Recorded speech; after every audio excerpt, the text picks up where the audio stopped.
Spirited Away by director Hayao Miyazaki. Have you ever felt lost, caught between the world you know and a place you can't quite explain? Today, we journey into one of the most enchanting animated films ever created.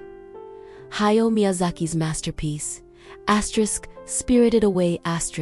This isn't just a story about a girl who stumbles into a world of spirits and gods. It's a profound tale about courage, finding your identity, and the enduring power of connection. So, let's cross that mysterious tunnel and rediscover the magic together.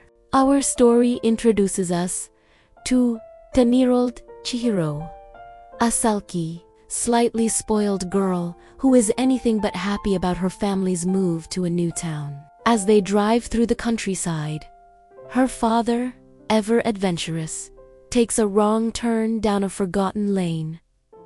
The road ends at a mysterious, abandoned tunnel. A strange wind whispers from within, beckoning them forward. Against Chihiro's gut feeling, her parents decide to explore. They emerge into what looks like an old, deserted amusement park. It's eerily quiet, yet filled with an enchanting scent that draws her parents toward a food stall. Laden with a feast fit for kings. The aroma is intoxicating, and her parents, without a second thought, begin to devour the food.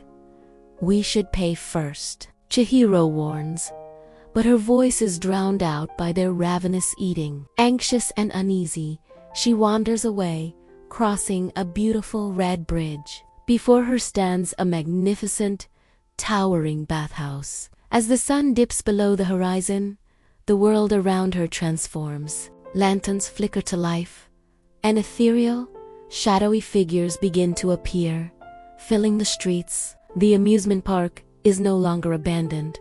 It's awakening. Terrified, Chihiro sprints back to her parents, only to find a horrifying sight. They have been transformed into massive pigs, still mindlessly eating. Night has fallen completely, and the path back to her world has vanished, replaced by a shimmering sea. Chihiro is trapped. As she cowers in fear, her own body starts to become transparent, fading away. Suddenly, a mysterious boy named Haku appears. He gently places a small, bitter berry in her hand.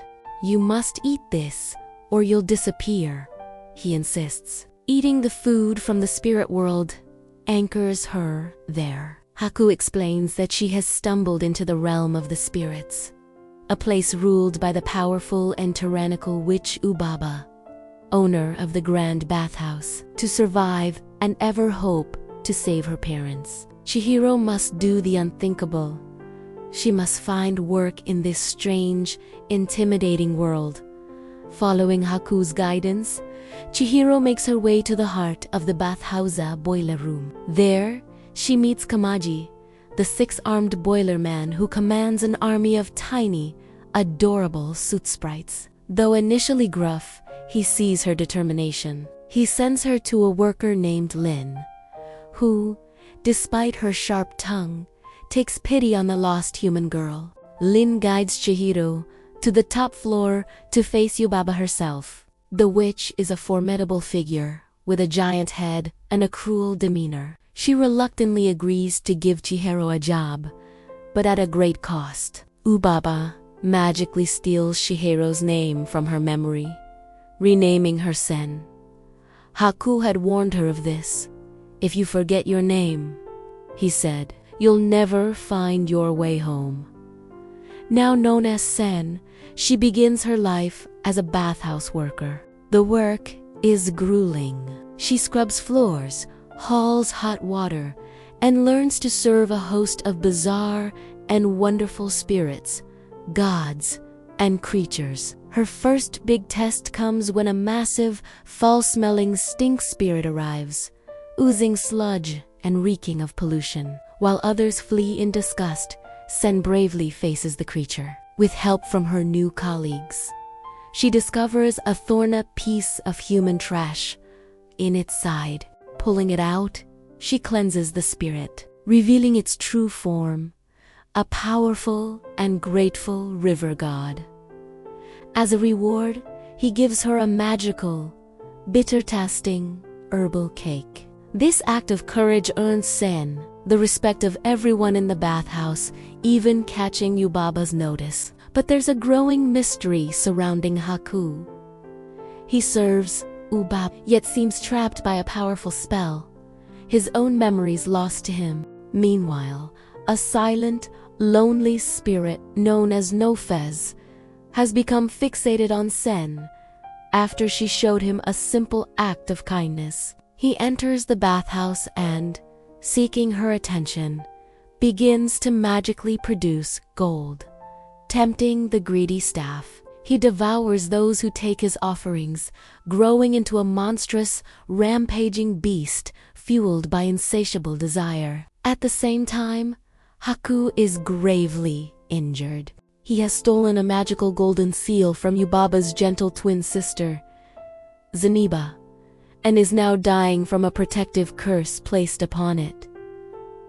Seeing Haku suffer, Sen makes a selfless choice. She forces a piece of the river god's herbal cake into his mouth, causing him to vomit up both the stolen seal and a black slug that had been controlling him. Determined to save Haku and return the stolen seal, Sen decides to journey to Zeniba's cottage. She boards a magical spirit train that glides silently over a vast, flooded plain. It's a beautiful, melancholic journey, giving her a moment of quiet reflection. Nofez, now purged of his greed, and returned to his gentle form after Sen fed him the rest of the cake, accompanies her. At Zeniba's home, Sen expects to find another fearsome witch, but instead finds warmth and kindness. Zeniba forgives the theft and explains that the slug controlling Haku was Yubaba's magic. She teaches Sen that acts of love and remembering one's true identity are the most powerful magic of all. As they talk, a forgotten memory surfaces in Sen's mind. She remembers falling into a river as a child and being carried safely to shore. She realizes Haku is the spirit of that river, the Kohaku River. By speaking his real name, she breaks the spell that bound him to Yubaba forever. Freed from Yubaba's control, Haku returns to Sen, now in his true form as a graceful white dragon. Together, they soar through the morning sky, back towards the bathhouse. The wind rushes past them, and Sen no Chihiro feels a strength and confidence she never knew she had. Back at the bathhouse, Yubaba presents one final, cruel test. Chihiro must identify her parents from a pen full of pigs. The bathhouse staff watches, holding their breath, but Chihiro, with a newfound clarity, looks at the pigs and calmly says, "None of these are my parents." She's right. The contract dissolves.